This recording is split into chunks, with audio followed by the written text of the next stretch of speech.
Tara Breeding Mobley is the daughter of Carl Breeding, and congratulations to your family. Thank you so much. What does this mean to you and to your siblings? It is so wonderful to have this opportunity for my father to be honored. He is so deserving, and I watched him through the years. I grew up with him. I was in the house, and I know his dedication to the city of Jackson, to Michigan, the state of Michigan, and abroad. He's been everywhere, and he helps people everywhere. Not only being a mathematician, he helped in that area, being a school teacher, but he was a civil rights leader even when he was in Indianapolis, Indiana, before he moved here. Mr. Breeding was actually married to my aunt, so I've known him over a very long period of time. Mr. Breeding is someone that I learned of in my early school years because he was a education, teacher. He taught math. He was very tough on details. Very tough on detail. Did you ever have your dad as a teacher? Yes, I did. Oh my God, I did. And it worked for a little while. And then I asked Mr. Fortress to move me to another class. Mr. Breeding was a man's man. He was a community man. He was a teacher. He was a father. He was an uncle.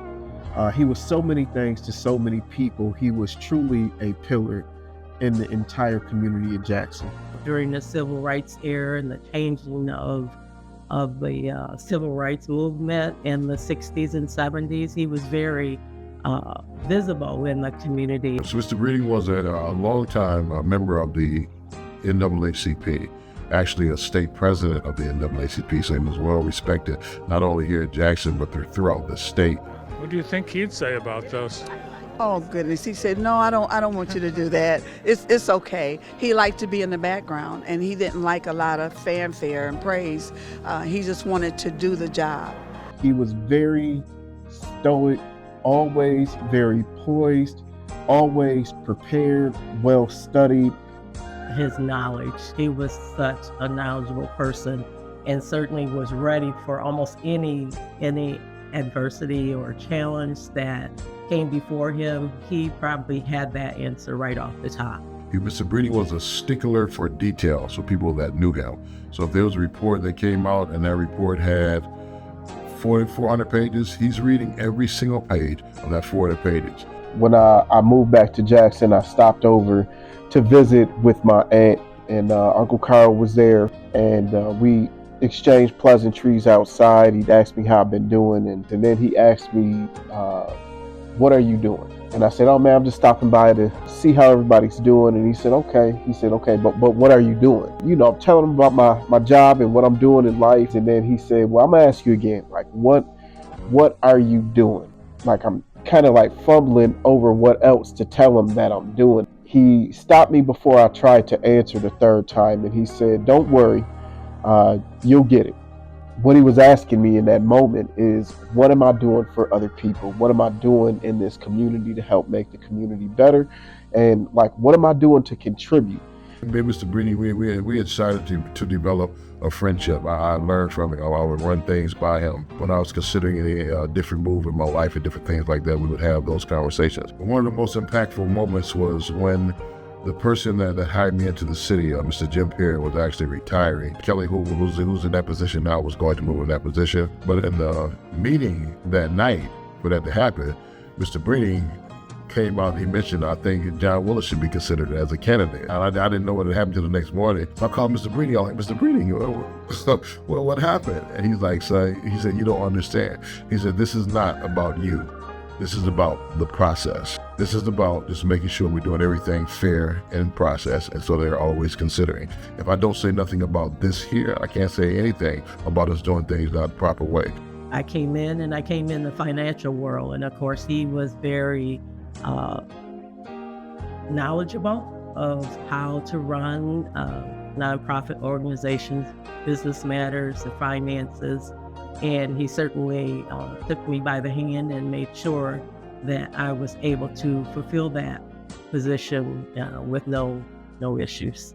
I remember I used to tease him all the time, Uncle Carl, why do you have all that stuff in your car? He kept boxes of notebooks and papers and binders and magazines and newspapers. All these things would be piled up in his vehicle. I can remember after my second term of being a county commissioner, I got to my car and I couldn't help but just laugh because I looked at my car and my back seat was full of stuff. When you're involved and you're going from one meeting to the next and one place to the next and you picking up things along the way, that really made me laugh. I really connected with him in that way, in that moment.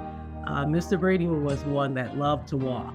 On Fridays, he would walk from his house. He would literally walk to downtown. And it also was a way for him to network and stop and talk with residents and citizens of the city of Jackson. So if you want to meet with him on a Friday, you would have to walk with Mr. Brady down Francis Street, which it was at that time, which is MLK Drive now. You'd have to walk with him down MLK Drive and up Michigan Ave to City Hall. They worked hard, and they should never be forgotten. That is one thing that I use that a lot when I'm speaking in the community because it made such a difference for me to be able to do some of the things I do in the community. You have to do your homework, your due diligence, and understand what it took for us to get where we are today. You just can't forget the past. The past is such a part of what we need to do and see now. We need to be able to know what it took to get here and to keep moving things forward. I think to have Mr. Brady go before us as an example of a person who's a very strong leader in the African American community, who understood the laws and ordinances as they had to be followed, but also understood that there were times when you have to persist on having things change.